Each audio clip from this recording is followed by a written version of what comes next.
litongozaka namna gani wewe? Comment toi tu avais dragué toi? Dada likusikiliaka tu huruma. La sœur avait seulement pitié de toi. Aliitika tu. Et elle avait accepté. Parce que haukuwake na kikukumizi. Tu n'es pas bègue. Mais ile siku. Mais ce jour-là. Na mpaka leo anajiulizaka kikukumizi ilitoka. Jusqu'aujourd'hui elle se demande d'où était venu le bégaiement. Na mchoko mingi, na nini jasho mingi. Coup de siwe. Peureux. Mon gars.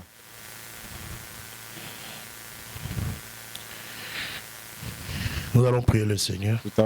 Dieu notre Père Céleste, nous arrivons à un moment très important d'écouter la parole de notre Père. Seigneur, mon cœur tremble et il se réjouit au même moment. Parce que je vais recevoir la vie éternelle en écoutant la parole de Dieu. Mais de l'autre côté aussi, cette parole est sainte. Un homme charnel ne peut pas la manipuler. C'est pourquoi je tremble. Je te prie de m'écarter du chemin, de me oindre pour le service et de oindre aussi mon frère qui m'interprète. Bénis aussi l'église et chaque cœur sincère. Merci Père. Nous abandonnons tout entre tes mains. Bénis ta parole que nous allons lire. Au nom de Jésus-Christ. Amen. Ésaïe chapitre 1er. Verset 18.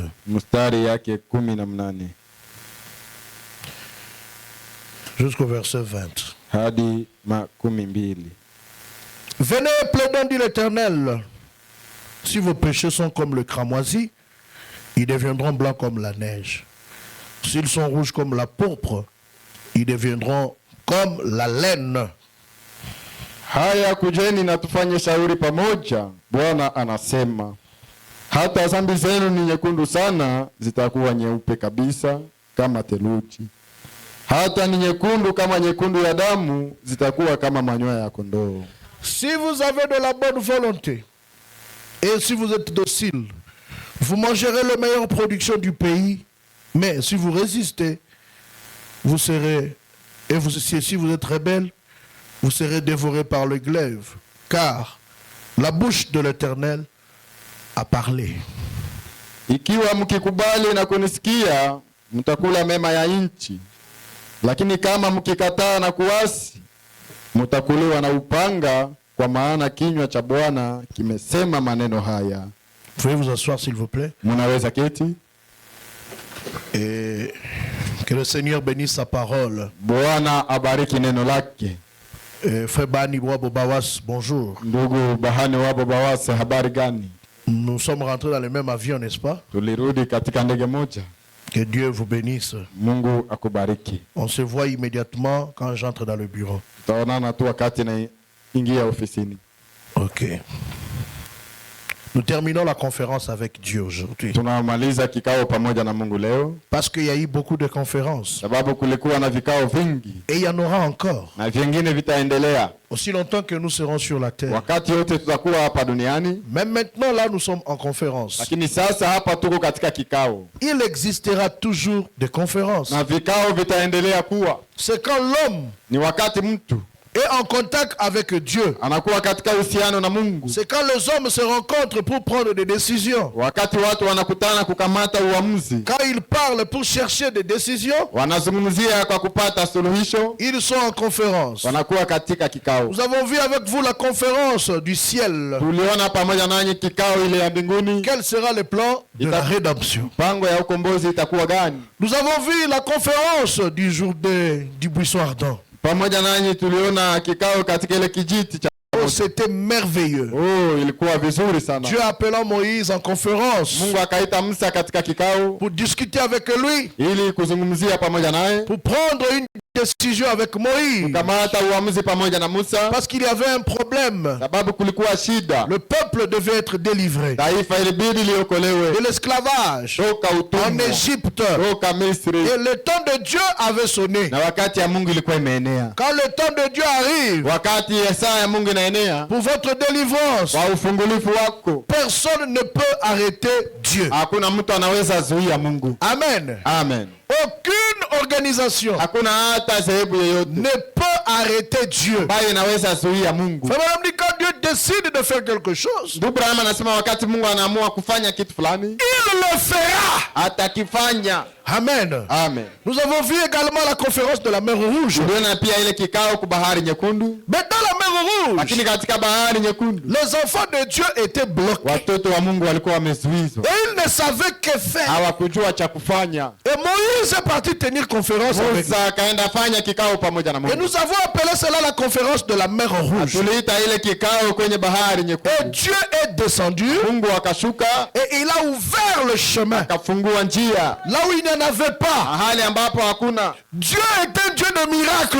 Mungu ni wa miujiza. Pour que ses enfants passent, Kusudi watoto wake wapite, il sait ce qu'il doit faire. anajua nini anapashwa fanya. Pourquoi? Kwa nini? Parce qu'il est Dieu. Sababu yeye ni Mungu. Amen. Amen. Il est Dieu. Yeye ni Mungu. Toi, tu es un homme. Wewe uko mwanadamu, Tu peux arriver buter quelque part. naweza fikia mwisho fasi fulani. Mais lui, il sait Yeye anajua ce qu'il va faire. nini atafanya. Amen. Amen. Il y a eu des conférences et des conférences. Ulikuwa na vikao na vikao. Comme je viens de le dire, il y en aura encore. Jinsi nimesema na vingine vitakuwa. Maintenant, même ce matin, Na sasa asubuhi ya leo, tel que nous sommes ici, jinsi tumekaa hapa, nous sommes en conférence avec Dieu. katika kikao pamoja na Mungu. Amen. Amen. Cela veut dire qu'il y a des problèmes. Ni kusema kuna shida. Et nous devons discuter avec Dieu Naomba tuzungumze pamoja na Mungu pour prendre une décision, ili tukamate uamuzi, pour que nous soyons délivrés de nos ili problèmes. tufunguliwe tupate ukombozi kwa shida zetu. Et nous n'avons qu'une seule solution, Na tunapata suluhisho moja tu, c'est Dieu. Mungu. Maintenant, écoutez. Sasa sikia, Au paragraphe 54, 54. Frère Branham me dit ceci. Ndugu Branham anasema hivi. À présent, mon ami, Na sasa rafiki, pour terminer, je vais dire ceci. kwa kumaliza anasema hivi. Vous êtes à une conférence ce matin. Uko katika kikao asubuhi ya leo. Vous y êtes. Uko katika kikao. On est sur le point de plaider votre cause. Na tuko katika kiwango ya kuzungumzia je ya shida yako. Votre cas de maladie Kesi yako ile ya magonjwa est sur le point d'être plaidé inataka zungumziwa sasa devant un Dieu miséricordieux. mbele ya Mungu mwenye rehema. Amen. Amen. On est sur le point de plaider pour votre péché devant un Dieu miséricordieux. Tuko katika kiwango ya kuzungumzia dhambi yako mbele ya Mungu mwenye rehema. Et soyez sûrs d'accepter cela. Na uwe na uhakika kwamba utakubali ile. Vous êtes malade. Uko mgonjwa. Dans cette conférence ce matin, Katika hii kikao asubuhi ya leo, votre cas de maladie, kesi yako ya magonjwa je vais plaider pour cela nitakusemea juu yake. devant un Dieu miséricordieux. Mbele ya Mungu mwenye rehema. Et vous serez guéris. Nawe utaponeshwa. Mais Lakini vous devez accepter cela. inaomba ukubali. Votre cas de péché Kesi yako ya dhambi qui est devenu noir ou rouge imeshakuwa giza. ce matin, Asubuhi ya leo nous sommes sur le point de plaider pour cela uko katika kiwango ya kuzungumzia ile devant un Dieu miséricordieux. mbele ya Mungu mwenye rehema. Amen. Amen. Et accepter cela. Na kukubali ile. Pourquoi? Kwa nini? Parce que dans la conférence, Katika kikao les résultats de la conférence viennent. matokeo ya kikao inakuonekana. Mais mes frères, ce matin, Lakini ndugu zangu, asubuhi ya leo j'ai en moi l'intention ndani yangu mna nia de vous parler ya kuwazungumzia de la dernière conférence. juu ya ile kikao ya mwisho. Il y aura une conférence dernière. Utakuwa kikao ya mwisho. Je vous dis, pendant que nous sommes sur la terre, Nawaambia wakati tuko il duniani y aura des conférences et des conférences. itakuwa vikao na vikao. Mais pour clôturer, Lakini kwa kumaliza sur la conférence avec Dieu, juu ya kikao pamoja na Mungu, je vais vous parler aujourd'hui de la dernière conférence. nitawazungumzia leo juu ya ile kikao ya mwisho. Cette dernière conférence qui aura lieu. Ile kikao ya mwisho ambayo itapitika. Et Branham me dit, Na Branham anasema, permettez-moi de vous parler de la dernière conférence niruhusu niwaambie juu ya kikao ile ya mwisho qui sera tenue. ambayo itafanyika. Eh bien, Vema, que Dieu soit miséricordieux. Mungu awe mwenye rehema Ah, kwetu. ça fait déjà peur. Pale inaogopesha. Le temps de la miséricorde, c'est dans cette conférence. Wakati ya rehema ni katika hii kikao ya Et leo. dans la conférence à venir, Kikao yenyewe itakuja, la dernière, ile ya mwisho. que Dieu soit miséricordieux. Mungu aturehemie. Frère madame, qu'est-ce qui va se passer là? Na nini itapitika? Il dit, Anasema, Que Dieu soit miséricordieux. Mungu aturehemie. Il n'y a qu'une chose qui tiendra là. Kuna kitu moja ambayo itashika pale. C'est d'être réconcilié. Ni kurudishwa. Frère Branham, c'est quoi cette conférence? Ile kikao ni nini ndugu Branham? Comment on peut l'appeler? Tuite namna gani? La conférence du jugement du trône. Ile kikao ya hukumu ya kiti cha enzi cha hukumu. Là où le Dieu de grâce Mahali ambapo Mungu wa neema sera le Dieu de colère. atakuwa sasa Mungu wa hasira. Écoutez-moi très bien. Nisikie mzuri. Là où le Dieu plein de bonté, Mahali ambapo Mungu anayejaa wema, le Dieu gentil, Mungu mwema, il sera un Dieu méchant. atakuwa Mungu mkali. Ce sera la dernière conférence. Atakuwa kikao ile ya mwisho. Frère Branham, Ndugu Branham, nous y participerons aussi. je tutasherekea au Comme tutahudhuria? nous avons participé à d'autres conférences. Tumehudhuria vikao vingine. Il dit, écoutez-moi, je vais vous dire ce qui va se passer. Mnisikie niwaambie nini itapitika. Ça sera le jugement. Itakuwa hukumu. Et la seule chose, Na kitu kimoja vous serez réconciliés, baada ya kupitia utarudishwa, c'est quand vous acceptez le sang de Jésus-Christ ni wakati unakubali damu ya Yesu Kristo comme votre pardon kama vile msamaha yako, et que vous êtes rempli de son Saint-Esprit. na unajazwa na Roho wake Mtakatifu. Quand vous êtes rempli du Saint-Esprit Wakati unajazwa na Roho Mtakatifu et vous acceptez de peindre le sang de Jésus dans votre na cœur, unakubali kupamba kuchapa damu ya Yesu Kristo ndani ya moyo wako, le sang de Jésus, na damu ya Yesu c'est le message du temps de la ni fin. ujumbe ya wakati wa mwisho. Frère, Ndugu, on ne reçoit pas le Saint-Esprit quand on croit le message. abapokeake Roho Mtakatifu wakati unaamini ujumbe. On reçoit le Saint-Esprit après avoir cru le message. Unapokea Roho Mtakatifu baada ya kuamini ujumbe. Pasteur, j'ai déjà cru le message. Ungaje nilishaamini ujumbe. J'ai le Saint-Esprit. Niko na Roho Mtakatifu. Qui t'a dit ça? Nani mwenyewe amekwambia pia? Il faut passer par une expérience du baptême Naomba du upitie Saint-Esprit. zoezi ya kipekee ya ubatizo wa Roho Mtakatifu. Après avoir cru, Baada ya kuamini, vous êtes justifié. unahesabiwa haki. Et Dieu va vous changer. Na Mungu Vous atakubadilisha. serez sanctifié. Utatakaswa. Vous pouvez être sanctifié. Unaweza takaswa, Mais vous n'avez toujours pas reçu le lakini Saint-Esprit. hauyapokea Roho Mtakatifu. Frère, Ndugu, le Saint-Esprit, Roho Mtakatifu c'est la personne de Jésus-Christ ni mtu Yesu Kristo qui habite dans votre ambaye cœur. anakaa ndani ya moyo wako.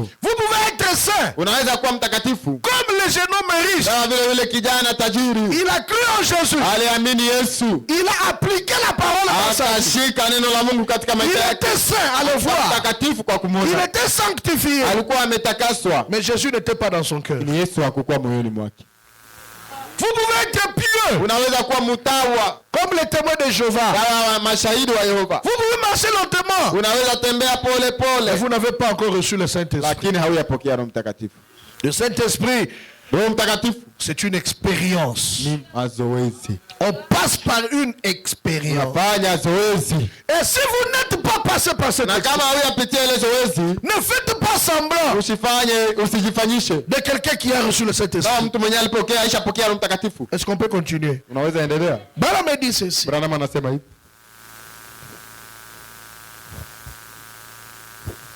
Il y a une conférence. ulikuwa kikao, kuna kikao Où chaque homme, ambapo kila mtu, chaque femme, kila mwanaume, mwanamke où chaque enfant prendra part. na kila mtoto atahudhuria. Il y a un lieu choisi où se tiendra cette conférence. Kuna nafasi imechaguliwa kwenye kikao itapitika. Il y aura le jugement du trône blanc. Utakuwa hukumu kwenye kiti cha enzi cheupe. Frère, Ndugu, tribunal ya Nzambe ekozala. hukumu ya Mungu itakuwa, Et ça sera la dernière na conférence. ile ndio itakuwa kikao ya mwisho, La conférence du jugement du trône blanc. kikao kwenye ya hukumu ya kiti cha enzi cheupe. Où se passera cette conférence? Itapitika wapi ile kikao? Un lieu a été déjà choisi. Nafasi moja ilishachaguliwa. Dans cette conférence-là, Katika ile kikao, même si tu meurs, hata kama unakufa, tu vas ressusciter pour là-bas. utafufukaka juu upite kwa ile kikao. Dieu doit t'amener en jugement. Mungu itaomba akulete kwenye hukumu. Oh, je vais mourir, c'est fini. Mimi ndashikufia vinaisha. Tu retourneras à la vie Utaufufuka dans ce même corps que tu portais na ile mwili yenyewe ulikuwa nafaa, pour passer en jugement. ndio upite kwenye hukumu. Et la grande télévision Na ile runinga kubwa ya Mungu sera allumée ce jour. tawakishwa ile siku. J'avais dit vendredi, Siku ya tano nilisema, quand vous prenez le CD, wakati unakamata CD, vous mettez dans le DVD. unatia mu lecteur. Ça fait quelques secondes ou quelques minutes même de silence. Unazunguruka kwanza dakika chache bila kusema kitu. Et puis, Na kisha ça commence à jouer. inaanza sasa piga. Frère Branham me dit, Ndugu Branham anasema, vous voyez le temps mort, unaona ile wakati ya kimya ile, mais qui tourne. lakini iko natumika. Cela veut dire quand tu es né, Kusema wakati ulizaliwa tu es un enfant, ungali mtoto, tu es né dans le péché, umezaliwa katika dhambi, tu ne connais pas le bien et le mal. haujui mema na mabaya. Il dit ta vie c'est comme un disque, Maisha yako ni sawa vile CD, ça tourne iko inazunguruka de 0 zero jusqu'à 8 ans, 9 ans. mpaka miaka 8 au 9. Tu ne connais pas encore le bien et le mal. Haujajua mazuri na mabaya. Le CD tourne CD iko inazunguruka parce que tu es sur la terre, sababu uko hapa kudunia, parce que tu vis déjà. sababu ungali unaishi, Mais le CD n'enregistre aucune lakini image. CD hairekodi chochote kile. Pourquoi? Kwa nini? Tu es dans un âge inconscient. Uko katika umri ambao haujui kitu. Mais aussitôt que tu arrives à l'âge de la connaissance, Wakati unafikia kujua mazuri na mabaya, le CD commence à enregistrer tes CD actions. inaanza rekodi matendo yako. Le CD commence à jouer. CD inaanza piga Et ça prend tout. na inakamata vyote, Ça enregistre tout le mouvement. inarekodi kila kitu. Pour Dieu, Kwa Mungu ça enregistre même les pensées. inarekodi hata mawazo,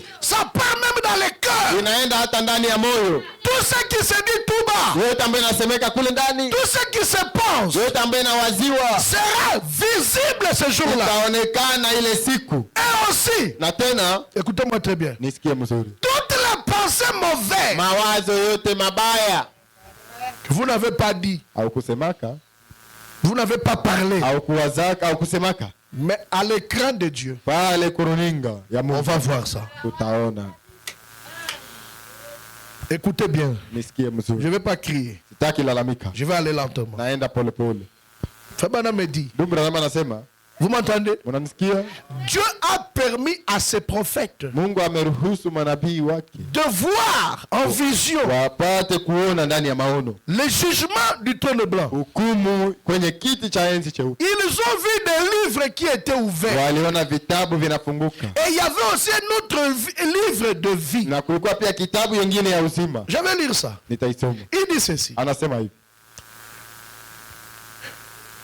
Dieu a permis à ses prophètes de dire, regardez. Mungu aliruhusu manabii wake waangalie kule Et ils ont dit, na wakasema, les livres furent ouverts, vitabu vilifunguka ainsi que notre livre, pamoja na kitabu chengine qui est le livre de vie. ambacho ni kitabu cha uzima. Des myriades de prédicateurs et d'anges le servaient. Makundi na makundi ya malaika na wahubiri walimtumikia, Walikuwa wanamtumikia Mungu. walikuwa wanamtumikia Mungu. Mwile hono Dans cette vision, wanabii les prophètes, waliruhusiwa kuona. ils ont été permis de voir. Et il était inscrit quelque part. Kulikuwa kumeandikwa mahali fulani, Si les justes se sauvent avec peine, kiwa wenye haki wanaokolewa kwa taabu, quel sera le sort? itakuwaje?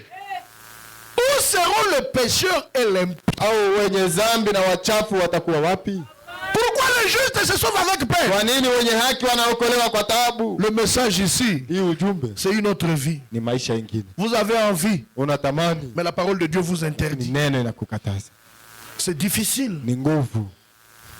Vous avez faim, Una njaa, mais vous avez l'argent d'autrui. hauko na pesa za watu, Vous ne devez pas la bouffer comme ça. haupashwe zigusa hivi. Vous voyez quelque chose que vous manquez, Unaona kitu fulani unakosewa, mais vous ne devez pas envier lakini cela. haupashwe tamani ile. Parce que l'envie, c'est un péché. Tamani zambi. La concurrence, c'est un péché. Ile ukupingana ni zambi. Vouloir faire comme l'autre, c'est Unapenda ufanye sawa mwingine, pour prouver que tu as aussi. tuonyeshe na wewe na wewe. Les justes se sauvent avec peine. Wenye haki wanaokolewa kwa Et taabu. le pasteur Grace Mutombo a chanté, ça a été difficile. Mchungaji Grace Mutombo aliimba kusema ilikuwa nguvu. Vous avez perdu des choses que vous aimiez. Umepoteza vitu vyenye ulikuwa unapenda, Mais à cause de Dieu, lakini sababu ya Mungu vous avez accepté de les laisser. umekubali kuviacha. On vous a injurié. Wamekutukana, Vous pouviez vous fâcher. ungeweza kasirika, Mais ne répondez pas. lakini usijibie. C'était difficile sur la terre. Ilikuwa nguvu hapa duniani. Vous étiez célibataire. Ulikuwa Vous pouvez avoir des envies. ungeweza kuwa na tamaa Mais pia, la parole lakini l'interdisait. neno ilikuwa nakataza. Il pleuvait. Mvua iko nanyesha, Mais vous devrez venir à l'église. niliomba uende kanisani. Vous avez faim. Una njaa. Mais vous devriez prier. Ilibidi uombe. Vous avez une vie sanctifiable. Maisha ambayo umetakaswa, una maisha ya kutakasa mbele ya Les mauvaises pensées qui étaient bonnes. Mawazo mabaya yenyewe ilikuwa Mais vous devriez le refouler. Uliomba uitupe nje. Pour penser juste. Usudi uwaze sawa. Quelle vie de sacrifice. Maisha gani ya kujitolea? Et si les justes se sauvent comme ça, na kama wenye haki wanaokolewa hivi, quel sera le sort du pécheur et de l'homme? Kwa yule mwenye dhambi na mchafu? Oh frères et sœurs, oh ndugu na dada, j'ai peur de cette conférence. naogopa ile kikao. Et l'écran de Dieu sera allumé. Na ile runinga ya Mungu itawakishwa. Fulani, vous venez là. Venez ici. Vous n'avez même pas à parler. Hauna tabia ya kusema. Dieu vous connaît mieux que vous-même. Mungu anakujua mzuri kushinda hata wewe peke. Il n'a qu'à appuyer le bouton play. Wale ni kuponda tu play. Il sait que c'est vous qui êtes arrivé. Anajua wewe ndio umefika. Et Dieu appuie là-bas. Mungu anaponda pale. On voit à ta naissance. Naona wakati tunasaliwa. À l'hôpital, tu joues comme ulizaliwa wapi? Je ne sais pas où est-ce que tu es. Oh, Inga. Ah, il est né. Ah, amezaliwa. Celui-là. Njoo huyu. On te voit. Wanakuona. Il est là. Iko pale. Et tu commences à jouer. Na unaanza cheza. Tu fais les quatre pattes. Unaanza tambala. Tu rigoles. Unaanza cheka. Dieu dit ça, ce n'est pas important. Anasema ile haina shida. Il va faire avancer un peu. Anaweza atapitisha kidogo. Ah, tu as l'âge de la Ah, pale umefikia kujua mazuri mabaya. mais la vie. Wakati wa mama ya watu walikuwa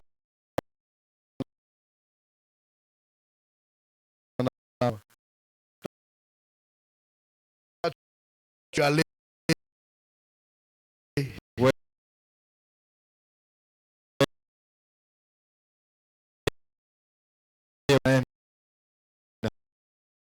Créer un trou pour voir. bora katundu kwa kuona. Sasa pale. Un enfant ne mtoto hapaswi na utupe ya baba ni wewe. Tu te d'aller vite, de monter ses tout ça pale. Mawazo yote mabaya hakufa. Atakuwa pale. Tu souhaitais kifo. Tele haya rudia mkaa mfukuza. Apparemment hivi ulikuwa na dans le cœur tu te réjouissais. Azui amekoma. Ça sera visible là. Itaonekana pale.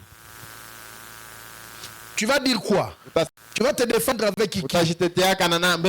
Tu vas expliquer à qui? Ce jour-là, Dieu ne connaît pas la grâce. Il ne connaît pas la miséricorde, ça signifie. C'est pour cela frère Branham me dit que le temps de la grâce c'est maintenant. Le Dieu qui nous donnait du pain chaque jour. Même si tu pêches, il te laissait vivre. Mais ces jours-là, oh, tribunal Yanzam. Même nous les pasteurs, surtout vous les pasteurs, surtout nous les pasteurs, surtout nous les pasteurs, tu prêchais aux gens, quelle vie tu menais? Tu voulais montrer que tu connaissais. Mais intérieurement, tu connaissais toi-même. Chacun ici sait. Si Jésus vient maintenant, il sait qu'il va rester ou il va partir. Qui ne le sait pas? Qui va dire qu'il ne le sait pas?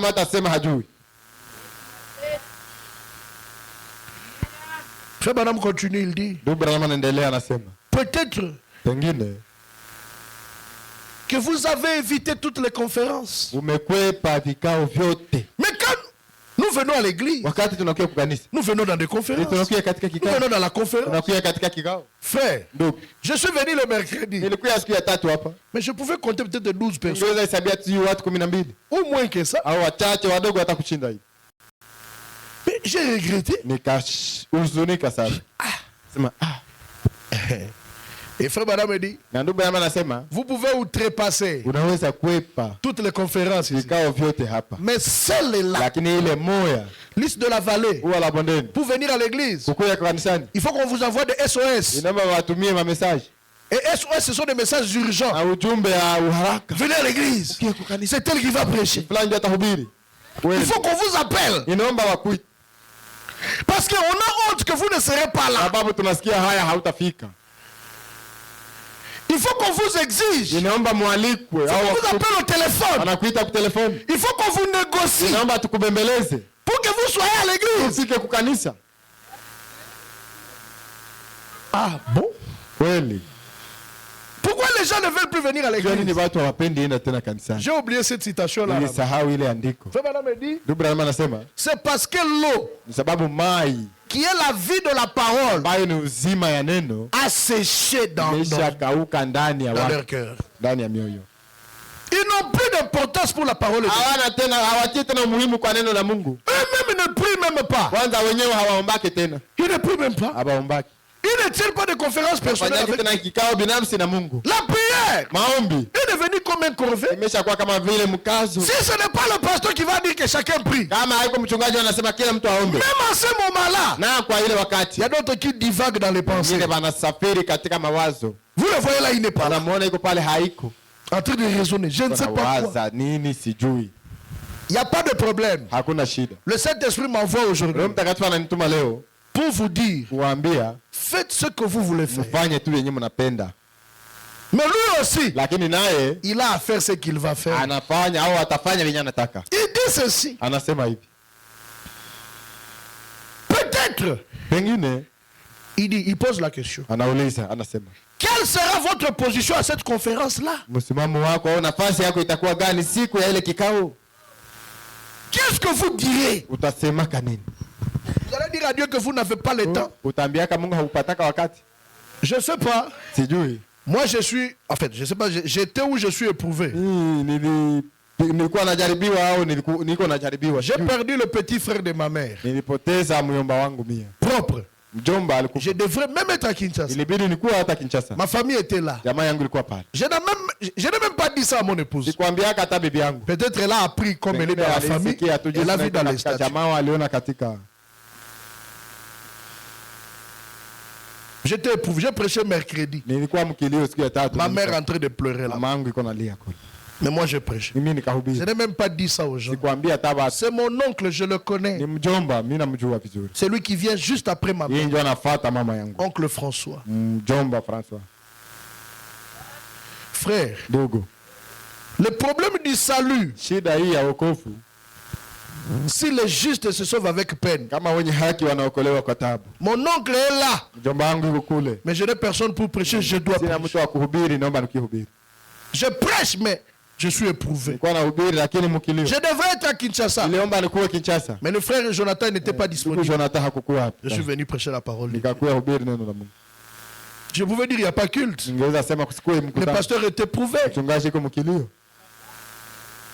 Ce n'est pas l'argent qui nous a manqué même d'organiser le deuil ici. Haiko pesa ndio tulikosewa ya kufanya hata kilio hapa. Mais pour Dieu, Lakini juu ya Mungu. j'ai vu que ça n'a pas d'importance. Niliona ile haina muhimu sana. D'abord Dieu, Kwanza Mungu. éprouvé. Kilio. Mais posez la question aux autres. Lakini uliza mwingine. Pourquoi ils ne sont pas venus? Jua nini hakukia kanisani? Oh, on tue les gens ces jours Oh, ici. hizi siku watu wiko wanauawa. On va te tuer seulement toi. Wewe tu ndio wataua.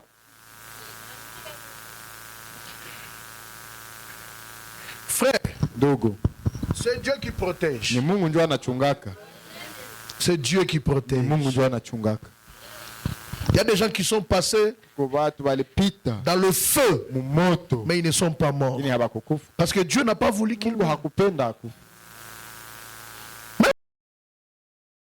réveillés. Hata kulamuka tu hii kulamuka. C'est la grâce de Dieu. Ni neema ya C'est Mungu. Dieu qui permet. Mungu ndio anaruhusu. Dans la même nuit, Mwile ile usiku. peut-être l'ange de la mort t'a passé. Lakini malaika tu akifa alipita juu yako. Quand ce n'est pas toi, ce n'est pas toi. Wakati haienea saa yako haiyakuwa wewe. L'âge de Papa Dibwe ici. Malaika wa Papa Dibwe. L'âge, miaka. Miaka ya Papa Dibwe hapa. Il a vu combien de choses. Ameshaona mambo ngapi? Mais il n'est pas mort. Lakini hayakufa. Peut-être il est passé dans la mort. Alishapita ndani ya Chacun de nous devrait mourir un certain kila jour. mmoja wetu atakufa siku moja. Non, devrait. Au anapashwa kufa siku Non, moja. non.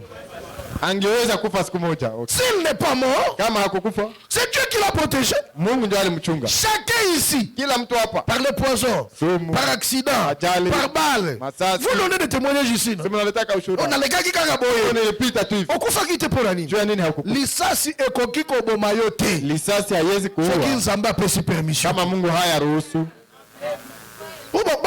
Vous avez un problème na naye. Watakuua. Uko na shida na Soki boyoki babominga, kama unasikia wameniua, c'est que mukolo na ngai sema ekoki. siku yangu njoo ilienea. Et Dieu a permis que je parte de cette Mungu façon-là. ameruhusu nikufe kwa ile namna. Je ne vais pas stresser ma vie inutilement. Sitajisumbua maisha yangu. J'ai des problèmes avec personne. Sina shida na mtu. Et je marche librement. Ninatembea na amani.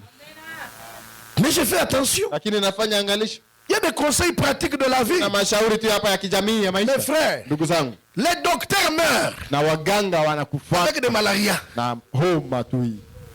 Eux-mêmes, Wenyewe des docteurs qui fument. waganga wanavuta. J'en vois trop. Na waona wengi. Ils savent ce que la cigarette fait au corps. Unajua sigara inaleta nini mumwili? Mais eux-mêmes fument. Lakini yeye peke anavuta. Ils sont là pour nous donner des conseils. Tu pale juu ya kutupatia mashauri. Ne mangez pas la nuit. Usikule usiku. Allez voir le foufou que lui mange. Wewe na ugali yenyewe anakula usiku. La mort, c'est seulement chez les autres. Kifo ni kwa wengine tu. Nous allons manger dit. Utakula di. Nous mourrons. Utakufa. Nisikunye mai mingi. Que je ne prenne pas beaucoup d'eau. Nikunye Que mingi. j'en prenne. Na benye balikunyaka. Même ceux qui avaient pris. Na benye bakukunya. Ceux qui n'avaient pas pris. Bote balikufa. Tous se sont morts. Benye balisema. Et ceux qui avaient Na parlé. benye Ceux qui n'avaient balinyamazaka. pas parlé. Bote balikufa. Tous étaient morts. Utakufaka tu. Et nous allons Hata aussi unawepa mourir. namna gani. Que vous échappiez. Vous mourrez un jour. Siku moja tu Je utakufa. mourrai un jour. Na mimi siku moja nitakufa. Yozo kima lisasi. Wewe uko nakimbia risasi. Bamusu bazalaki na banda kuna. Wengine walikuwa tu manyumba zao wanatulia. Lisasi yeye bomi. Risasi zinatobola nyumba inakuya muua. Bakana kiete. Hawakumkania hata. Liwaso kesa ya yote za ya yote. Kifo kama haiko yako, haiko yako. Et ce n'est pas une raison pour ne pas venir à l'église. Ila haiko sababu ya kufanya usiende kanisani. Parce que nous qui étions venus, Sio wenyewe tulikuya. nous ne sommes pas morts. Hatukukufa. Tu ne te protèges pas toi-même. Haiko mtu ndio anajichungaka yeye peke. C'est Dieu qui Ni protège. Mungu ndio anachunga. Dites amen à cela. Sema amina. Retournons à la conférence qu'il y aura. Turudilie kikao yenyewe itakuwa. Il dit ceci. Anasema hivi. Quelle sera votre position à cette conférence-là? Nafasi yako itakuwa gani katika ile kikao?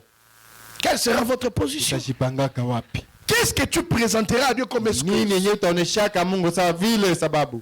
Les mauvaises pensées Mawazo mabaya seront dévoilées. itafunuliwa pale. Ah, voilà ce qui m'est revenu à l'esprit. Angalia yenyewe imenifikia mroho. Frère Branham me dit, Ndugu Branham anasema à cette conférence-là, kwa ile kikao tous les secrets du cœur, siri zote za mioyo, toutes les confessions que vous n'avez jamais faites ukiri yote yenyewe hauyafanyaka seront connues, itajulikana, seront dévoilées. itafunuliwa.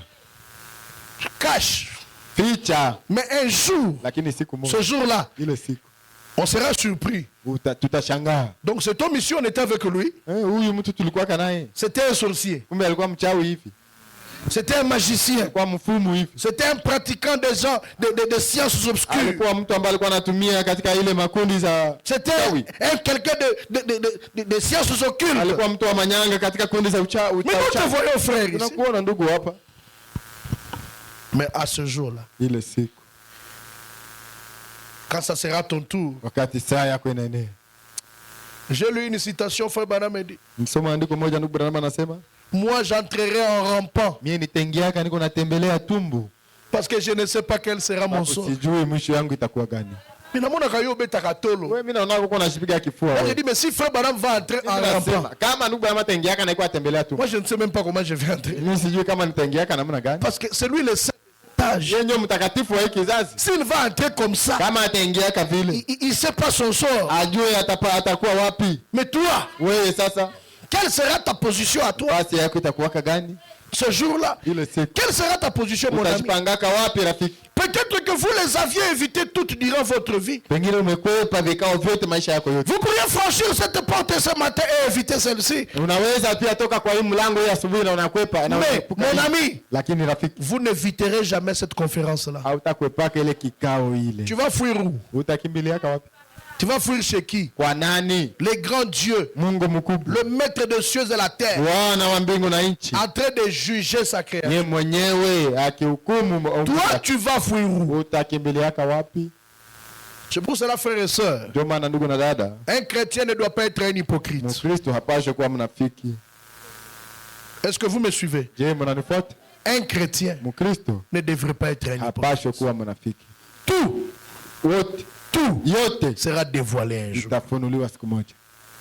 Même tes mauvaises pensées. Hata mawazo yako mubaya, Tout ce que tu fais dans ta chambre. yote yenyewe unafanyaka mchumba, Tout. yote Tout ce que tu dis. yote yenyewe unasemaka, Tous les messages. maujumbe zote. Aujourd'hui dans le film, Leo katika filamu on voit quelqu'un qui écrit un message. unaona mtu anaandika ujumbe, Mais la technologie a une manière de prendre le message là et de le faire visible. Vous teknolojia inakuwa na uwezo wa kukamata ile ujumbe na voyez inaiona, dans la télévision, unaonaka kwenye quelqu'un Quelqu'un qui écrit un message dans son téléphone. Mais la technologie, c'est comment nous faire lire le message. Ça prend son message, ça met à l'écran. Mais alors l'intelligence de Dieu sera bomba téléphone na yo. Tia ba code. Batuba mona te basi. Soki basimbi téléphone motema. Akigusa tu simu bana. Lakini itajulikana. Le jugement du trône blanc. Kwenye hukumu kiti cha enzi cheupe. Oh là là. Ça va se savoir. Itajulikana. Ça sera révélé. Itafunuliwa. Tous les communes. Yote maneno yote. Mafokopi yote. Ujanja wote. Tout ce que tu fais d'aventurier. Yote ambayo unafanya ya urukaruka. Toutes les mauvaises relations. Uhusiano yote mubaya. Entre copines dans l'église. Kati ya marafiki. Ce qui n'existe. Moi j'ai des citations. Ile ambayo haikuwake mimi niko na maandiko. Hakuna burafiki. Ya pada mitie. Je parle en africain. Nasema katika entre un frère et une sœur. Hakuna urafiki ya ndugu na dada. Il n'y a pas d'amitié. Hakuna urafiki. Vous voulez qu'on vous privilégie les péchés? Oh, nataka tukurahisishie dhambi. Qu'on vous dise que c'est facile pour pouvoir avoir une frère. Inawezekana unaweza kuwa na rafiki ndugu au dada. Ça n'existe pas dans le message. Katika ujumbe. Mais ce jour-là, tout ce que vous cachez ici seront dévoilés là. Oh Seigneur, pardonne-moi. Oh Bwana unisamehe. Il ne comprendra pas pardonne-moi, ça veut dire. C'est pourquoi il a dit dans Esaïe. Venez, c'est maintenant et plaidons ensemble. Si vos péchés sont comme le cramoisi, ils deviendront blancs comme la neige. Toi ceux qui trompent ton mari. Toi ceux qui trompent ton mari même sur l'argent. Ozomatisa pri ya biloko. Nzambe azomona nyonso. Mungu iko anakuona. Ça se passera pas au jugement là-bas. Haitapitaka pale kuhukumu.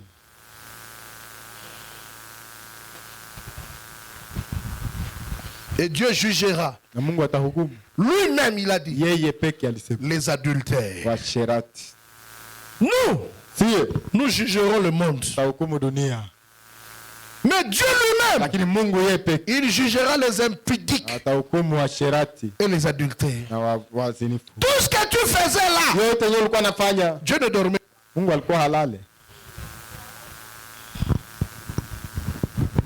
Oh, béni soit son Saint-Nom. Il dit ceci. Vous n'éviterez jamais celle-là. Vous vous y trouverez. Car il est réservé aux hommes de mourir une fois. Après quoi vient le jugement. Il y aura une grande conférence. Où nous nous tiendrons tous ensemble. Et nous allons rendre compte. Pour ce matin. Nous rendrons compte. Vous allez dévier comment? Parce que Dieu voit vous changer de position. Quand quelqu'un ment, ça se sent. Même quand je prêche, je sens les esprits. Ça, j'ai touché tel. Je peux le remarquer ici. Et Dieu le mettra dans son écran. Il met dans son écran. Tu n'avais pas entendu? Dieu met le pasteur junior. C'est le quantième aujourd'hui? Le 21. Dieu tape dans son ordinateur. Dimanche le 21. C'est le pasteur junior qui prêche. Et il touche ta vie maintenant. Et Dieu te montre quand tu étais à l'église la manière dont tu as réagi quand on a parlé de ça. Et tu es rentré. Au lieu de changer, Dieu t'a donné des opportunités pour changer. Parce que Dieu ne veut pas la mort du péché. Dieu pousse les gens à se repentir. C'est pour cela le temps de la grâce c'est maintenant. Et Dieu dit venez plaidons ensemble. Même si vos péchés sont comme les cramoisis, ils deviendront blancs comme la neige. C'est dans ce maintenant. Les péchés ne changeront pas là-bas. C'est pour cela la Bible dit dans Ecclésiaste chapitre 12 premier verset. Mhubiri 12 mstari wa kwanza. Que dit la Bible là-bas? Biblia inasema nini pale? Botika ngai. Je suis encore jeune. Je n'ai encore rien fait. Laissez-moi étudier. Laissez-moi manger. Jeune homme, réjouis-toi dans ta jeunesse. Livre ton cœur à la joie pendant le jour de ta jeunesse. Marche dans le voie de ton cœur. Ou selon le voie de ton cœur. Selon le regard de tes yeux. Mais sache, pour tout cela, Dieu t'appellera en jugement. Quel jugement? Jugement du trône blanc. Il t'appelle Okosamba. Tu marches sur la parole de Dieu. Dieu t'appellera en jugement. Et le diable, c'est un consolateur pour le péché. Donc, qu'est-ce que tu n'as rien fait de mal? Frère, le diable parle. Hein? Il te console. Toi-même, tu te consoles. Écoutez, le mal, c'est le mal. Le bien, c'est le bien. Il n'y a pas de katikati. Oh, ce n'est pas bien, ce n'est pas mal. Ce n'est pas mauvais. Non. Si ce n'est pas mal, c'est que c'est bien. C'est que c'est la parole de Dieu. Mais tu sens toi-même une condamnation. Oh, comme j'avais dit le Valérie, je ne donne pas ce mois ici. Mais le mois prochain, je vais payer l'intérêt là. Tu te consoles toi-même. Et le temps passe. Quand on arrive encore le mois, comme le diable ne veut pas aller en enfer seul, il vient encore te parler. Mais ce n'est pas beaucoup. Tu peux encore terminer ce que tu as. Le troisième mois là, tu vas payer. Tu te consoles toi-même, mais tu te perds. Je suis chrétien. C'est notre bagarre de tous les jours. Non, tu n'as pas encore choisi cette église. Reste là-bas ou là-bas. Mais tout l'argent que tu mets, tu donnes où?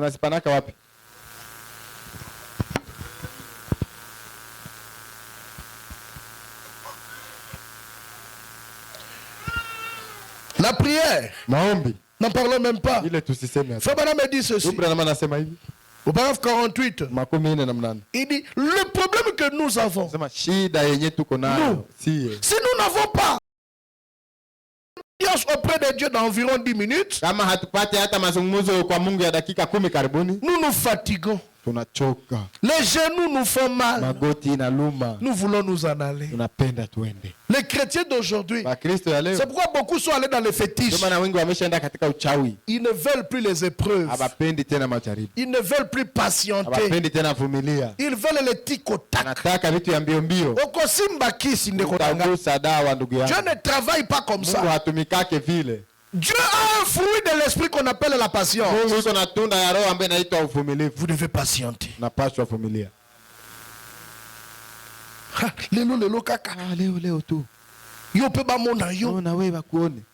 Tu ne peux pas supporter un peu. Père ça frère conseil Yazela. Pourquoi déjà aujourd'hui sont en train de s'amener dans à cause des manques de patience. Mais c'est là où musala. Ngoja upate kazi. Na uzo musala mkoloni. Napataka kazi siku gani?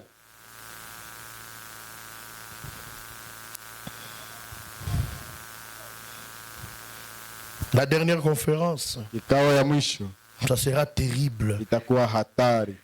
Nous allons rendre compte au sujet de cette conférence terrestre que nous avons tenue ce matin. Ma prédication ça passera dans l'écran de Dieu. Frère Branham me dit ceci.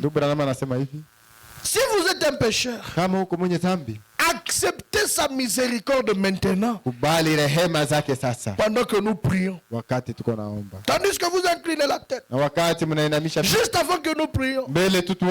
Et vous avec la tête inclinée. Je me demande ce matin, pendant qu'on est assis dans cette conférence, si le Saint-Esprit ne vous a pas dit tu es coupable, il ne te l'a pas encore dit.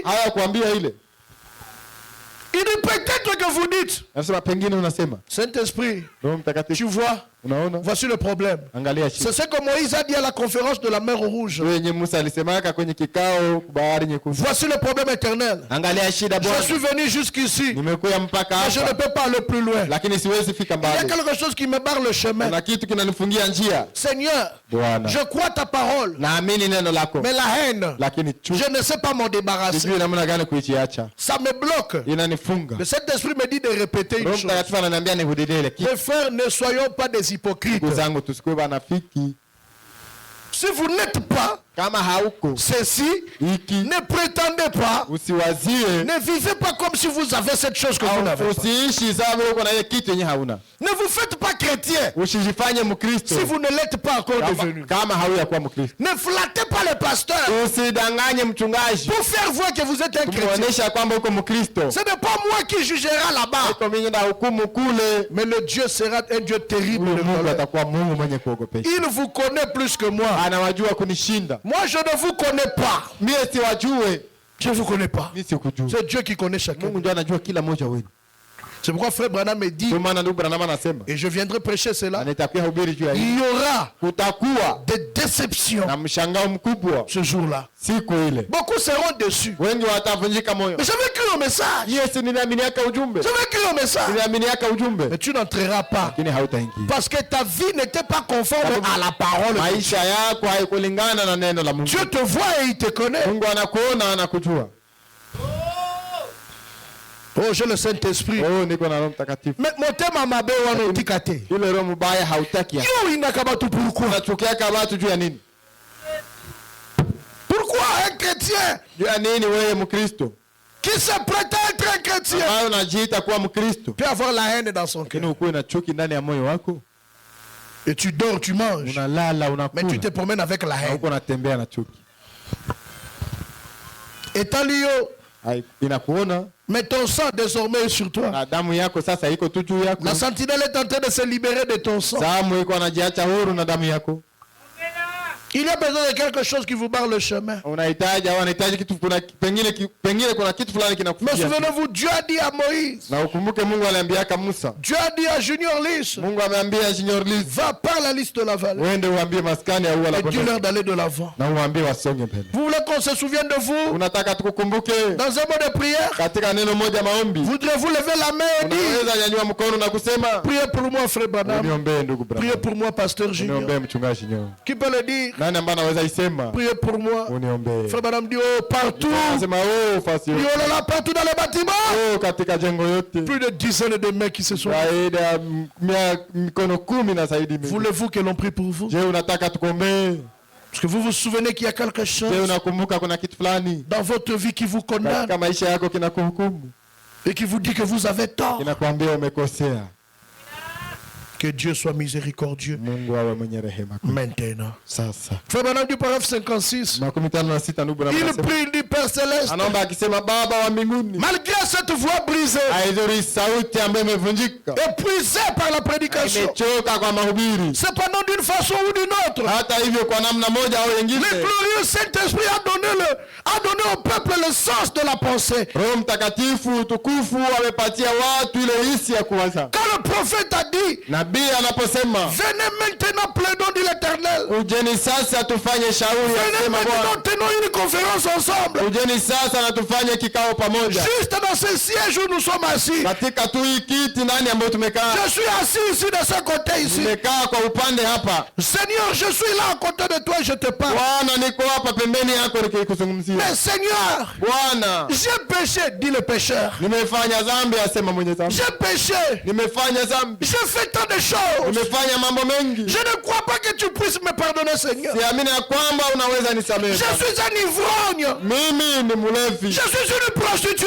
Mimi ni kahaba. Je suis une personne de mauvaise réputation. Mimi ni mtu wa kavumu mbaya. Je ne crois pas, Seigneur, Wala siamini Bwana qu'il y ait une chance pour moi. kwamba kuna neema tena kwangu. Alors Dieu vous dit en réponse, Basi Mungu anakupatia jibu. nous entendons ces merveilleuses paroles. Kama tunasikia ile maneno nzuri. Si vos péchés sont comme les cramoisis, noircies, dhambi zenu zikiwa nyekundu ils sana, deviendront blancs comme la neige. zitakuwa nyeupe kama theluji. S'ils sont rouges comme la pourpre, Kama ni nyekundu kama nyekundu ya damu, s'ils sont rouges comme la pourpre, kama ni nyekundu kama ils nyekundu ya deviendront damu, blancs comme la laine d'un agneau. zitakuwa mweupe kama manyoya ya Au fond, kondoo. quelle miséricorde! Tunasema rehema Ils kali. plaidons ensemble! Sema tufanye shauri pamoja. Plaidons ensemble! Fanye shauri pamoja. Dis donc Dieu, Mungu asema, venez, tenons cette conférence! kujeni tufanye shauri. Et tu parles à ton peuple! Na unasema na taifa Ils lako, ont levé leurs mains! wamenyanyua mikono yao. La montre que tu es assis à côté d'eux! Unaonyesha kwamba umekaa kando Car yao. il est écrit dans les Écritures! Maana imeandikwa katika maandiko, Il ne peut venir à moi! hakuna yule anayeweza Si le kuja Père ne l'attire kwangu premièrement! Baba amvutie Et kwanza. tout ce que le Père m'a donné Wote ambao Baba amenipa viendront à moi! watakuja Et je leur donnerai la vie na éternelle! nitawapa uzima wa Et je milele. les ressusciterai au dernier jour! Nitakufufua siku ile ya mwisho. Maintenant encore des Seigneurs, Sasa ujalie Bwana que tous ceux qui ont levé la main, wote ambao wamenyanyua mkono ainsi que ceux qui ne l'ont pas fait, pamoja na wale ambao wakunyanyua, ou que tes petites conférences individuelles se tiennent au mahali ambapo kikao yako ndugu nakaa hapo dans cette salle, katika jengo hili, en ce moment même avec les gens, huu pamoja na watu, qu'ils acceptent ta grâce qui pardonne, wakubali neema yako inayosamehe, et qu'ils soient remplis de ton esprit, na wajazwe na Roho wako, et lavés dans ton sang, waoshwe katika et dunia, qu'à la fin du monde, na wakati mwisho wa dunia, au jugement du trône blanc, hukumu kitu cha tu enzi puisses cheupe, dire, waweze sema, tu puisses dire, uweze sema c'est bien, ni vema, mon bon et fidèle serviteur. wema na mtumishi wangu mwaminifu. L'épouse de Jésus-Christ Bibi harusi wa Yesu Kristo ne passera point en jugement. yeye hatapita kwenye hukumu. Pour trépasser Kwa kukwepa à cette conférence-là, ile kikao kwenye kiti cha enzi cheupe, vous devez être rempli du Saint-Esprit. naomba ukuwe umejazwa Roho Mtakatifu, Vous devez croire à la parole de naomba ukuwe Dieu. umeamini neno Vous la devez Mungu, vous laver. naomba ukuwe umeoshwa. Comme une chanson que je chante souvent. Nyimbo moja mimi naimbaka kila mara, Seigneur, Bwana sauve-moi. uniokoe, Sauve-moi dès aujourd'hui. uniokoe kuanzia leo. Seigneur, Bwana sauve-moi. uniokoe, Sauvez-moi dès tangu aujourd'hui. leo uniokoe. La terre n'est pas à moi Hii dunia sio yangu, et elle ne peut me sauver. wala haiwezi niokoa. Je veux être sauvé, Nataka kuokolewa être sauvé dès aujourd'hui. tangu leo, nataka niokolewe. Seigneur, sanctifie-moi, Bwana unitakase, sanctifie-moi de jour en jour. unitakase siku kwa siku. Seigneur, sanctifie-moi, Bwana unitakase, sanctifie-moi de jour en jour. kuanzia leo siku kwa siku unitakase. La terre n'est pas à moi Dunia hapa si kwangu, et elle ne peut me sauver. wala hii dunia haiwezi niokoa. Je veux être sauvé, Nataka kuokolewa, être sauvé des olewe tangu leo. Seigneur, baptise-moi, baptise-moi de ton esprit. Bwana unibatize na Roho wako. Seigneur, baptise-moi, baptise-moi de ton Bwana unibatize esprit. na Roho wako. La terre n'est pas à moi Dunia hii si yangu, et elle ne peut me sauver. wala haiwezi niokoa. Je veux être sauvé, être sauvé dès aujourd'hui. Nataka kuokolewa tangu leo. Je veux être sauvé, être sauvé dès wataokolewa tangu leo. Je vais vous dire une chose. Nitawaambia kitu moja. La conférence du jugement du trône blanc ile kikao ya hukumu kwenye kiti cha enzi cheupe n'est plus loin. Haiko tena mbali. La dernière conférence dont je vous parle, hii kikao ya mwisho ambayo niko nawaambia, ce n'est plus pour longtemps. Haiko tena mbali. Pourquoi? Kwa nini? Parce que très bientôt, babu upesi, le monde ici hii dunia va entrer dans la troisième guerre mondiale. Itaingia katika vita ile ya tatu ulimwenguni. L'Iran a attaqué Israël. Iran ilishambulia Israeli. Tous les pays na manchi zote qui sont derrière Israël, ambao wanakuwa nyuma ya Israeli, les États-Unis et les autres, Marekani na wengine, commencent déjà à se rallier derrière. Wanaanza kujipanga nyuma ya Israeli. Israël va bientôt riposter. Israeli naye atarudisha sasa. Et tous les pays na nchi zote qui sont derrière l'Iran zinakuwa nyuma ya Iran vont se rallier derrière l'Iran. Watajipanga nyuma ya Iran. Dieu regarde à un peuple sur la terre. Mungu anaangalia taifa moja duniani. Je pense que maintenant, nadhani sasa, si je tourne mes caméras vers le haut, ama nikigeuzia kamera zangu mbinguni, Dieu n'est plus assis au sol. Mungu haikale tena. Il est debout. Alishasimama. Avant la troisième guerre mondiale, ile vita ya tatu ulimwenguni, il doit descendre sur la terre. Inaomba ashuke hapa duniani. Il faut qu'il y ait un enlèvement. Inaomba kuwe kunyakuliwa. Il faut qu'il enlève son épouse. Inaomba anyakue bibi harusi. Parce que Branham me dit, sababu Branham anasema l'épouse bibi harusi de Jésus-Christ, wa Yesu Kristo, ce ne sont pas les pentecôtistes. Haiko wa Pentecoste. C'est ceux qui ont cru à ce message. Wale ambao wameamini hii ujumbe. Pas seulement eux. Hapana tu wale. De ces gens-là qui ont cru à ce message. Kati ya wale walioamini ujumbe. Qui ont reçu le baptême du Saint-Esprit. Wamepokea ubatizo wa Roho Mtakatifu. Dans leur âme. Ndani ya nafsi zao. Ceux qui ne vivent plus par eux. Wale ambao hawaishi tena kwa wenyewe. Ils vivent par Dieu. Lakini wanaishi kupitia Mungu. Cela Dieu va les enlever. Wale ndio Mungu atanyakua. Et après, na kisha la troisième guerre mondiale.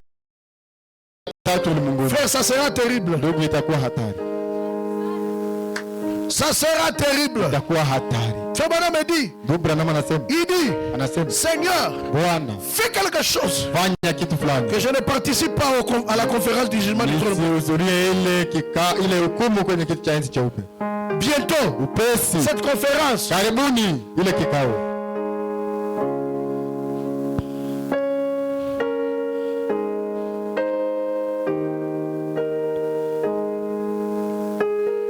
Mes frères, Jésus revient bientôt. Dans cette conférence ce matin, faites attention. Ça peut être la dernière conférence terrestre pour quelqu'un. Je dis bien la dernière conférence terrestre. Peut-être c'est celle dans laquelle tu es maintenant. Je sais que tu as perdu la vie de la prière. C'est devenu une corvée. Mais il y a une opportunité. Venez plaidons. Venez plaidons. C'est le Dieu du ciel qui appelle. Pendant que je suis en train de chuter, venez plaidons. Si vos péchés sont rouges comme les cramoisis, ils deviendront blancs comme la neige.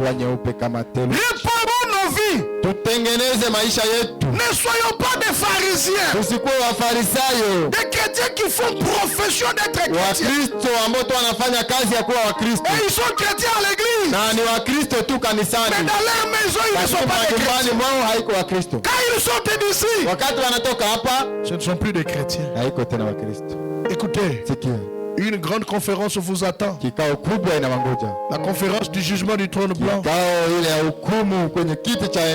où le Dieu de grâce sera le Dieu de colère. Madame dit ses yeux seront rouges comme le feu. Mais il nous donne le temps maintenant. C'est pour cela Isaïe dit, plaidons maintenant. On soit avec lui maintenant. Il est plus tard que nous le pensons. Courbez vos têtes s'il vous plaît. Quel genre de pensée monte dans ta tête? Tu livres ton corps à quelle espèce de péché? Tu as encore des ennemis par-ci par-là. Pour vous qui venez à la chair, que Dieu vous bénisse. Kwa nyinyi wenyewe mnakuja hapa kumimbara, Mungu awabariki. C'est le Saint-Esprit qui vient de parler. Roho Mtakatifu ndiye amesema. Ndeko, ukotika te. Ndugu, hautaacha. Elo kwa rosala, ukotika te. Ile kitu nyuko nafanya hautaacha. Yesu aliingia songa. Yesu anataka rudia. Conférence du jugement du trône blanc. Kikao ile ya hukumu kwenye kiti cha enzi cheupe. Oh, nazape mwasi. Oh, na mimi niko mwanamke. Il faut na lata bamona. Ninaomba nivale baone. Il faut lambe de korenga na sima bamona. Nguo inibane mzuri nyuma bani. Il faut kaleso emonana. Inaomba kaleso ichapike. Frère Branham dit. Ibrahim anasema. Beaucoup de vierges ce jour-là. Mabikira wengi ile siku. Diront à Jésus. Wataambiaka Yesu. Je suis vierge. Mbona niko bikira? Frère Branham dit. Ibrahim atasema. Dieu leur montrera. Mungu atawaonesha. La vidéo. Maisha vile video. Où ils sont été mal habillés. Ambamo walikuwa wanavaa vibaya. Et beaucoup de gens les ont convoités. Watu wanaume wengi wakawatamani. Il dit ces femmes-là seront les portes de l'enfer. Anasema wale wanawake itakuwa ni milango ya kuzimu. Pour beaucoup d'hommes ce jour. Wanaume wengi siku hiyo. Hommes là s'ils iront en enfer. Wale wanaume kama wanaenda kuzimu. Ça sera à cause de ton habillement. Itakuwa ni sababu ya namna yako ya kuvaa.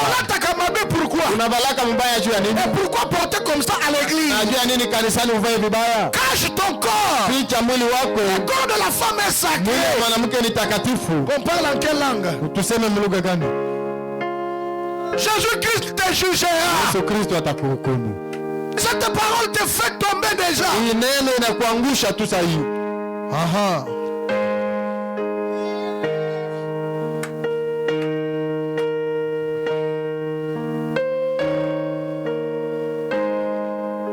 Si tu es prêt, il te prendra.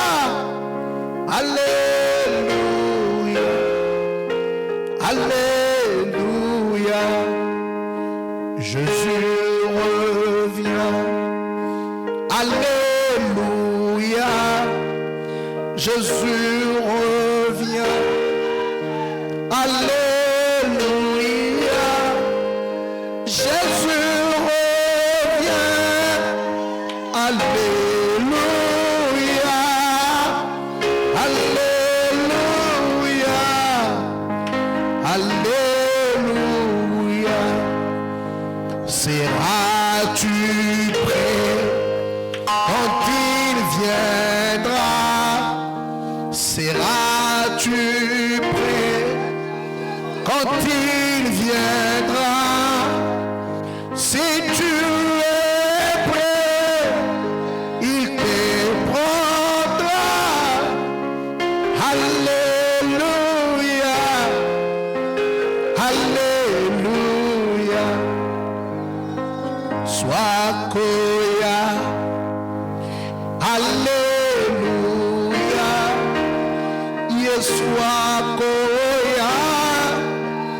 Alléluia. Yeshua kozonga. Alléluia. Alléluia. Alléluia. Wakoya. Alléluia. Tangwakoya. Alléluia. Sokyo bongi akozwayo. Alléluia. Alléluia. Yesu akoya. Alléluia. Yesu akozonga. Alléluia. Yesu akoya. Alléluia. Alléluia. Alléluia. Takwakoya. Alléluia. Takwakoya. Oh, j'attends. Alléluia. Sokyo boni akozwayo. Alléluia.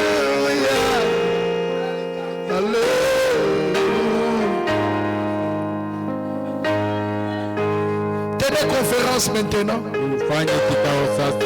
Il vous donne l'occasion de tenir conférence. Anapatia majaliwa ya kufanya kikao. Mes frères, Ndugu, ça sera terrible. itakuwa hatari. Il y aura des pleurs et des grincements dedans. Kulia na kusaga meno. La Bible dit, Biblia inasema là dehors, kule nje il y aura les adultères, takuwa washerati, les voleurs, wezi, les impudiques, wachafu, les irréligieux, wasiokuwa wakilini, les magiciens, wachawi, les sorciers, walozi, les envoûteurs, wakufa wakuzuru, qui donnent le poison aux enfants d'autrui. patia watoto wa watu. Dieu vous amènera en jugement. Mungu atawaleta kwenye Et hukumu ça sera visible. na itaonekana. Vous qui vous habillez mal, Ndio mnavaa vibaya pour montrer la partie de vos corps, kwa kuonesha sehemu za mili yenu, vous ne passerez pas. hautapita, Vous n'outrepasserez pas cette conférence. hautapata ile kikao, Vous serez mis en jugement. utahukumiwa. Dieu du ciel, Mungu wa mbinguni le Dieu saint vous jugera. atakuhukumu, Mungu Mais mtakatifu. pour ne pas y participer, Lakini kusudi usisherekee ile, pour outrepasser à cette ili conférence-là, ukwepe ile kikao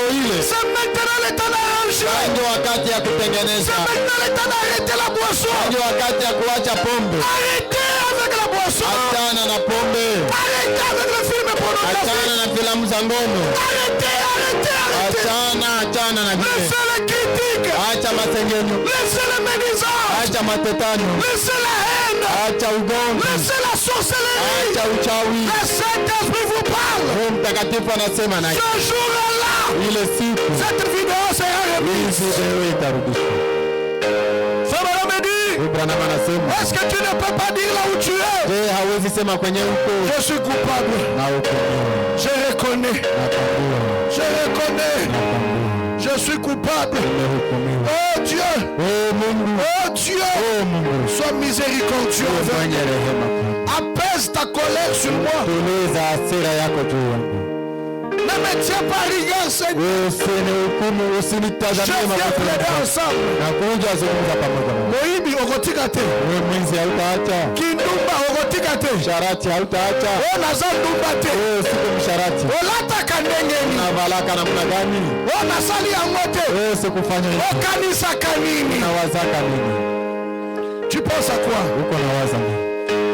Tes pensées seront visibles. Mawazo yako itaonekana. Ton cœur est noirci par le péché. Moyo wako umejaa giza ya dhambi. Dieu t'amènera en jugement. Mungu atakuleta kwenye hukumu. Alors marche comme tu veux. Basi tembea jinsi unavyotaka. Fais comme tu veux. Fanya jinsi unavyotaka. Mais sache que dans tout cela, Lakini ujue katika yote ile Dieu t'amènera en jugement. Mungu atakuleta kwenye hukumu. Mon frère, ma soeur, Ndugu na dada, le Saint-Esprit te parle. Roho Mtakatifu anakuzungumzia. Peut-être c'est la dernière Pengine conférence leo ndio kikao ya mwisho terrestre pour ya toi. hapa duniani. Et il ne te reste qu'une seule. Unabakia tu na moja, Le jugement du trône blanc. kwenye kiti cha enzi cheupe. Fais-toi baptiser au nom de Jésus-Christ. Ubatizo mjina la Yesu Kristo. Sois réconcilié avec Dieu. Urudishwe pamoja na Mungu. Vis la vie du Message. Uishi maisha ya upendo. Abandonne le péché. Acha dhambi. Reviens dans ton premier amour. Urudie katika ile upendo wako. Reviens à l'église. Urudilie kanisa. Seras-tu prêt quand il viendra? Seras-tu prêt quand il viendra? Si tu es prêt, il te prendra. Alléluia. Alléluia. Jésus revient. Alléluia. Jésus revient. Alléluia. Ceux qui sont assis, levez-vous. Wala Il mwana revient.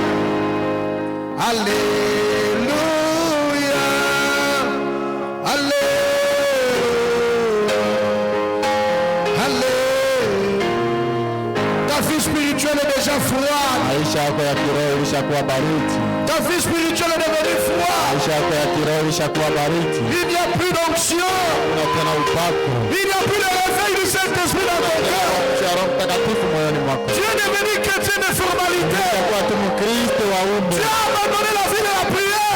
Acha maisha ya maombi. Tu es devenu tout comme le monde. utakuwa tu kama vile dunia. Tu aimes les choses du monde. Penda vitu vya dunia. Et Jésus a dit, Na Yesu alisema, si vous aimez le monde kama unapenda dunia, et les choses du monde, vitu vya dunia, l'amour de Dieu n'est même pas en vous. upendo wa Mungu hauko hata ndani yako. Un homme ne peut servir deux maîtres à la fois. Mtu hawezi tumikia mtu mmoja, hawezi tumikia Tu ne Bwana peux wa pas Mungu. servir Dieu, Hawezi tumikia Mungu. servir le monde au même moment. Tumikie dunia pale pale. Si vous pensez que c'est le pasteur Junior qui vous a parlé, Hata ni mchungaji mmoja amekuzungumzia. vous commettez une erreur dans cette Unafanya conférence. kosa katika hiki kikao. Le Saint-Esprit lui-même Roho Mtakatifu mwenyewe vient de vous parler. ndiye amewazungumzia. Mon frère, Ndugu yangu, avant de quitter la chair, mbele ya kutoka hapa kumimba, plus tard que tu ne le penses, wakati umepita sana kuliko tu n'es pas jinsi. propriétaire de ton souffle. Hauko mwenyeji wa pumzi yako. Ça peut couper à tout moment. Inaweza kata kila C'est wakati. Dieu qui protège. Mungu ndio anachunga. C'est Dieu qui rassure. Mungu ndio anatia uhakika C'est Dieu qui connaît toutes choses. kila kitu. Tu lui as déjà confié ta vie. Wewe ulishamtolea maisha yako. Est-ce qu'il a ta vie dans sa main? Wewe uko na maisha yako mikono. Ou tu gardes une partie dans ta Au propre kana main? na sehemu nyingine wewe mwenyewe. Jeune homme, Kijana, réjouis-toi dans ta jeunesse. furahia siku za ujana wako. Livre ton cœur à la joie pendant le jour de ton jeunesse. Furahia au tia moyo wako katika furaha wakati wa siku za ujana Marche wako. selon les voies de ton cœur. Tembea kulingana na njia za moyo wako. Selon les voies de tes yeux. Kulingana na haja za macho yako. Mais sache Lakini ujue que pour tout cela, kwamba kwa yote hilo il y a le jugement du trône blanc. kuna hukumu kwenye kiti cha enzi cheupe. Le jugement du trône blanc attend. Hukumu kwenye kiti cha enzi cheupe. Je vais peut-être vous scandaliser. Pengine nitakukwaza Même parmi ceux qui pleurent ici, hata katikati ya wale wanaolia hapa, vous ne verront pas Jésus. wengi hawataona Yesu. N'ayez pas les larmes de crocodile, mes Kuna ile frères. machozi ya mamba, ndugu yangu, Vous pouvez pleurer, unaweza lia, et votre pleur sera sérieux lakini kilio yako iwe si taratibu. vous abandonnez cette vie-là. Kama unaacha ile maisha, Mais si vous pleurez, lakini kama unalia, parce que vous pouvez vous pleurer, sababu tu unaweza et lia, que vous reprenez l'ancienne vie, unarudia ile maisha, vous serez au jugement du trône blanc. utakuwa kwenye kiti cha enzi. Ne soyez pas comme un canard Usikuwe kama vile bata qui entre dans l'eau ambaye inaingia mumai et qui secoue cette eau-là. na inatingiza tu ile mai. Ne soyez pas comme un Usiwe fouet kama vile nguruwe à qui on peut donner les habits, ambayo unaweza patia manguo, on peut nettoyer, unaweza safisha, mais qui retournera dans la boue. lakini unarudia tena matope. Mon frère, Ndugu yangu, il y a deux chemins devant toi kuna maintenant. njia mbili mbele yako sasa, La vie et la mort. maisha na Jésus te conseille de choisir la vie. Yesu anakushauri chague uzima.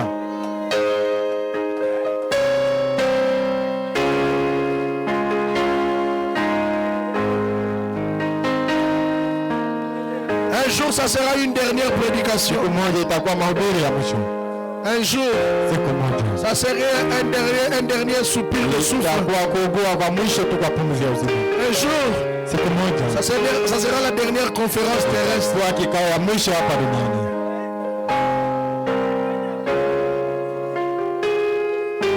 Est-ce que tu prends ta vie au sérieux, toi? Wewe unakamata maisha yako na utaratibu. Malgré cela, on s'en la jeu. Haizuri wewe unafanya mizaa. On s'en la sembla. Unafanya sambla Mais ni kambote, lakini hakuna shida. ni kambozate. Hakuna shida. Tribunal ya Nzambe kozala. Hukumu ya Mungu itakuwa siku moja.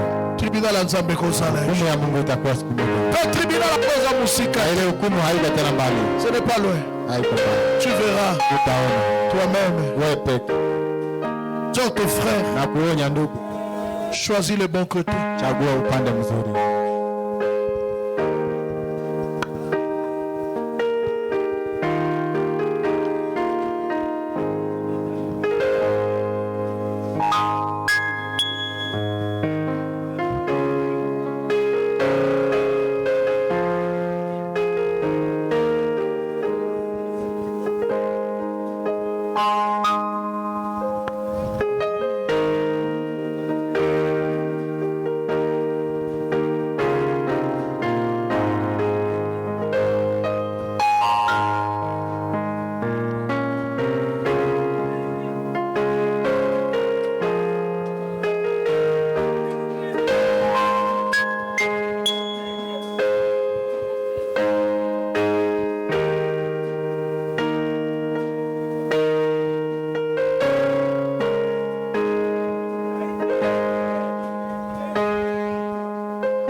Seigneur.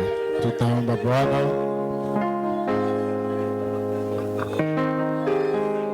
Seigneur Sauveur Jésus-Christ. Bwana na Mwokozi wetu Yesu Kristo. Toi le Dieu de grâce. Wewe Mungu wa neema. Toi le Dieu d'amour. Wewe Mungu wa upendo. Tu es le Dieu de bonté. Wewe ni Mungu wa wema. Nous te bénissons ce matin, Seigneur Jésus. Tunabariki jina lako asubuhi ya leo Bwana Yesu. Tu nous as donné cette occasion Umetupatia hii majaliwa pour que nous entendions cet avertissement. tuweze kusikia arifio hii. Ça n'a pas été un hasard, Seigneur. Haikuwa kushitukia Bwana. Dès avant la fondation du monde, tu connaissais ces moments. Mbele ya kuwekwa msingi ya dunia ulijua wakati huu. Merci pour tout ce que tu fais, Seigneur. Asante kwa yote unayofanya Bwana. Merci pour ce moment, ô Dieu Tout-Puissant. Asante kwa wakati huu Mungu mwenye Car nguvu. comme tu viens de nous montrer, Maana jinsi umetuonesha ça pourrait être la dernière occasion. inaweza kuwa majaliwa yetu ya mwisho. Mais ne nous laisse pas sortir de ces lieux, Seigneur, Tuache tutoke mahali hapa Bwana tel que nous étions venus. jinsi tulikuja. Que nous prenions notre décision, Père. Bali tukamate uamuzi wetu Baba. Car après, c'est le jugement. Maana baadaye ni hukumu. Tu as dit dans ta parole, ô Dieu, Ulisema katika neno lako ceux à qui tu as beaucoup donné, na wale ambao ulipatia mengi il leur sera aussi demandé. wataulizwa mengi pia. Pardonne-nous, Seigneur. Tusamehe Bwana. Que ce moment soit le plus important pour nous. Wakati hii iwe muhimu tena Nous allons zaidi. prendre notre décision de la vie. Tunapokamata uamuzi wetu ya maisha. Aide-nous, Seigneur Jésus. Tusaidie Bwana Yesu. Si nous avions retardé, ça fait longtemps. Kama tulichelewa kunapita siku mingi. Mais que ce moment, Seigneur, Hii wakati Bwana que ça soit une occasion ikuwe majaliwa kwetu. où nous voulons reprendre tout à zéro avec toi. Kurudilia yote tena kuzero Où pamoja. nous voulons te confier notre âme. Tutakutolea tena maisha Nous yetu. mettons tout le reste de côté. Na kutia yote Prendre kando. position pour ta parole. Panga upande wa neno lako. Seigneur Jésus, Bwana Yesu. car cette même parole que nous venons Maana d'entendre, neno hili ambalo tumesikia elle sera devant nous comme un jugement. litakuwa mbele yetu kama hukumu. Aide-nous, Seigneur Jésus, Tusaidie Bwana Yesu. que nous ne commettions pas une erreur ce matin. Tufanye kosa asubuhi ya leo. Après avoir entendu cette parole, Baada ya kusikia neno hili, qui devait tellement rare, oh Dieu, haya inakuwa chache wewe Mungu. qu'elle puisse interpeller nos âmes. Uweze tena kuita nafsi zetu. S'il y a un Élie ici ce matin, oh Kama Dieu, kuna mchaguliwa hapa ya asubuhi, que cela puisse résonner à la porte de son cœur, ili iweze kurudia katika moyo wake, pour mettre sa vie en ili ordre. atengeneze maisha. Nous sommes à la fin des temps. Tuko mwisho wa nyakati. Il n'y a plus de temps, Seigneur. Kuna tena muda Bwana. Aide-nous, oh Dieu. Utusaidie. Ceci, c'est un temps d'emprunt. Huu ni wakati Le ya temps que tu kushiriki. nous as donné, Wakati ambao pour que tupatia nous puissions nous préparer, ili que tujitayarishe, nous soyons prêts. ili tuwe tayari. J'ai bientôt, Seigneur, c'est le départ. Na upesi ni kuenda Bwana. Nous te bénissons. Tunakubariki. Bénis tes enfants, Seigneur. Bariki watoto wako Bwana. Toi, tu les connais dans leur cœur. Wewe unawajua katika Tu mioyo yao. connais chaque question, Seigneur. Unajua kila swali Chaque Bwana. chose qui les empêche de s'approcher davantage de toi. kukaribia Bwana.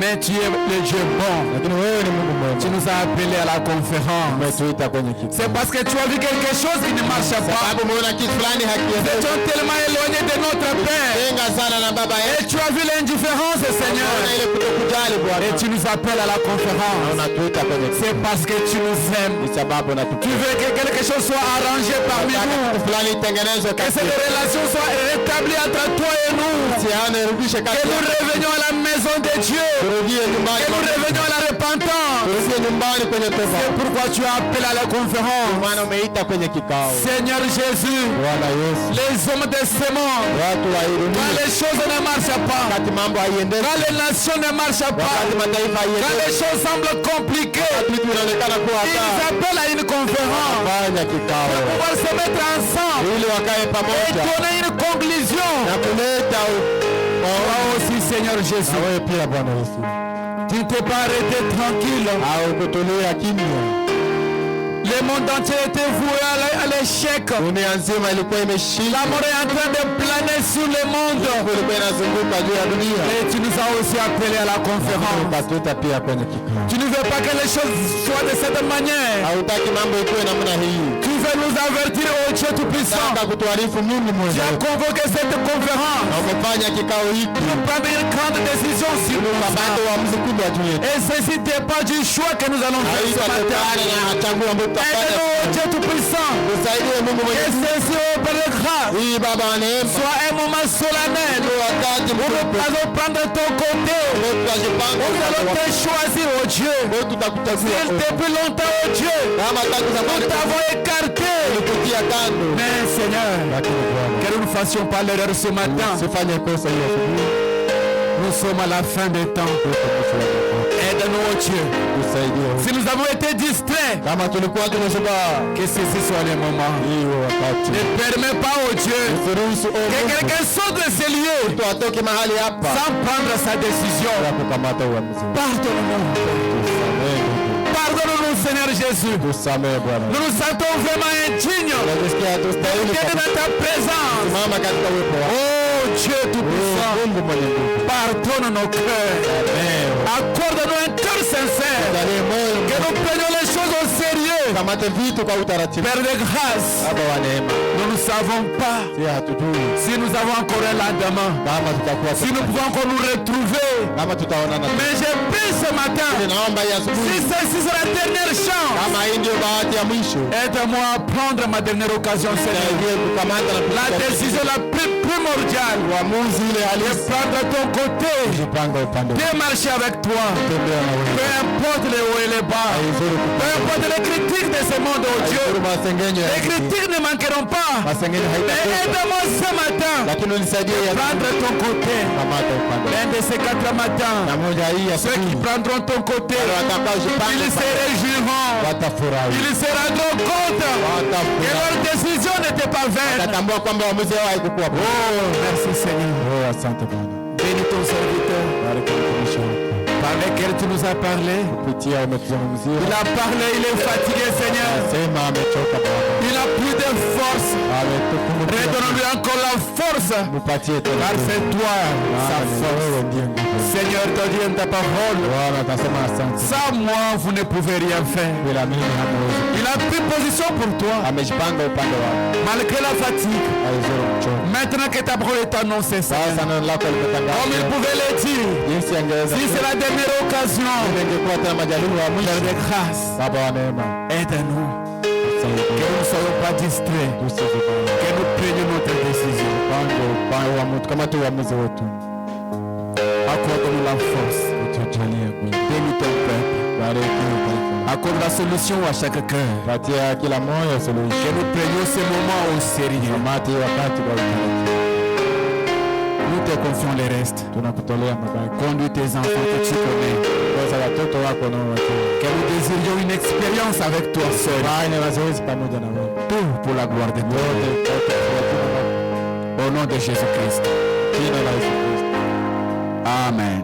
Amen. Que le Seigneur vous bénisse.